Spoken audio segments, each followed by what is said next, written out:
বলছে যে গেট খুলবা না, আমি বলছি না। তখন ঠিক আছে বলে কাছে আসো, আমি বলছি কাছেও যাবো না, দূরের থেকেই বলো, যা বলার বলো। বলছে কালকে ভোট 10 তারিখ কিন্তু ভোট দিতে যাবো না। আমি বলছি কেন? তাহলে তোমরা রাত্রেবেলা আসলা কেন? দিনের বেলায় বলতে পারতে যে ভোট দিতে যাবা না। তোমরা বলছো আমি বাবু মোস্তান, আমরা তো মোস্তান অর্থ দেখলে ভয় পাই, এত রাত্রেবেলা এসছো।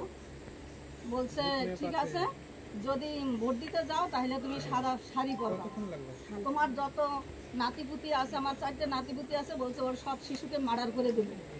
আমি বলছি এসব কি বলছো তুমি? তোমরা সংখ্যা ওরা 5-7 জন ছিল।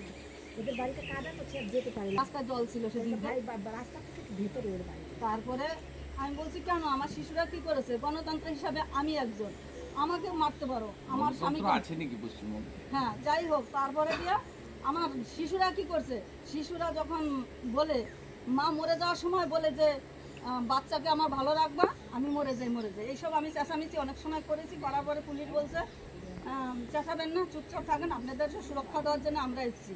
আমি বলছি কোথায় এসছেন আপনারা সুরক্ষা দেওয়ার জন্য? আমার ঘরে নেই একটা বেটা ছেলে মানুষ, আমরা এসেছি। হ্যাঁ, পুলিশ এসেছে। ওরা একদিকে বেরিয়ে গেছে, পুলিশ এদিকে ঢুকেছে। না ডাকার পরে পুলিশ এসেছে? হ্যাঁ, আমরা ফোন প্রথম ওরা ধমকাচ্ছে, তারপর পুলিশ এসে কি বলছে?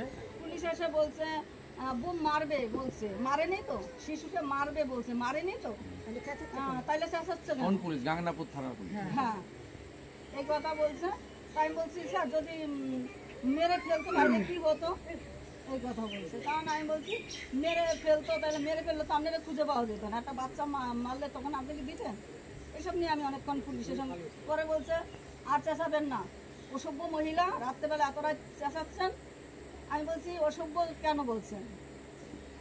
এত রাতে 12টার পরে ওটাই তো পুলিশ গার্ড করে গুন্ডাদেরকে সব জায়গায় ঢুকে। আমার বাড়িতে স্যার পুলিশ